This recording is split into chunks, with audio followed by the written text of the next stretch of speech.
शारदा प्रसाद महांती मणिजंग महानसाई आज कार्य हूँ आज गोटे गोटे स्मृतिर दिन जे आज आम ये जो साई लक्ष्मीनारायण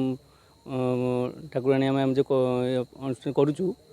आज 100 वर्ष पूर्ति अवसर में आज आम साई सब बसिकी जे आज 100 वर्ष पूर्ति एक आयोजन करुचु ये आम बहुत आनंदित।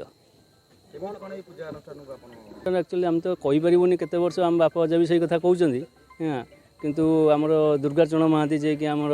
जेजे हे आम के खाली शुणुचु से ही आरंभ करते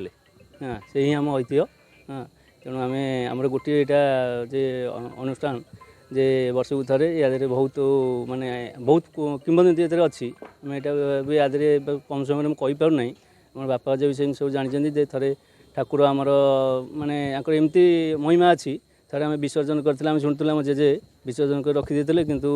पकई पार नी वर्षार जो किंतु राति महाराजा को सपनाघात करें मत तुरंत नहीं तेणु राति अधे भी समस्त डाकिक ठाकुर को विसर्जन कर दिया कि से आम भी आम सान भाई भाई मैंने आमर मुरई मैंने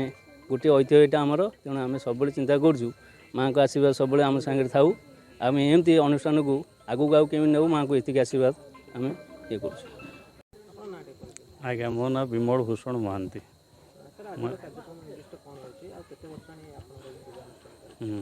आमर पूजा यहाँ हूँ शतवार्षिक पालन करुचु आम लक्ष्मीनारायण पूजा आमर यहाँ 1923 मसीह स्वर्गत दुर्गाचरण महांती एवं तंकर सब सहकर्मी मान मिसिक गाँव आरंभ करते आम आज रखीचु कौन कि मुरई मानक आज संबर्धना दऊ उत्तरीय प्रदान करूँ आ गोटे सांस्कृतिक कार्यक्रम आमर हम आज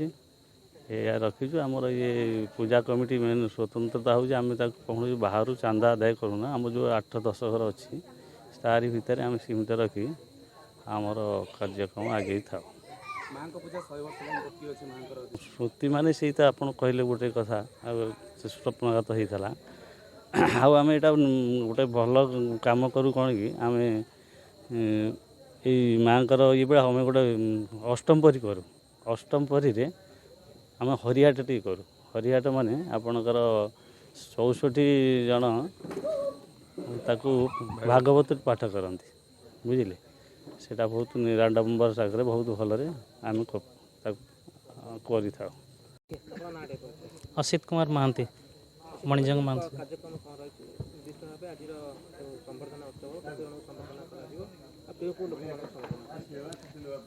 एठी लक्ष्मी नारायण पूजा कमिटी तरफ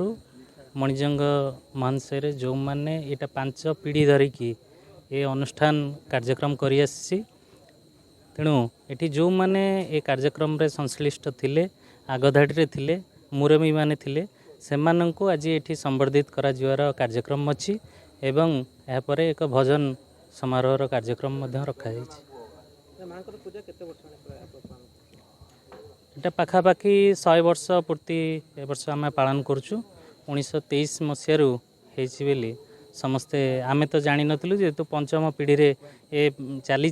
तेणु जहाँ पूर्वपुरुष माने कहते से अनुसार ए वर्ष 100 वर्ष पूर्ति अवसर पालन करा जायछि।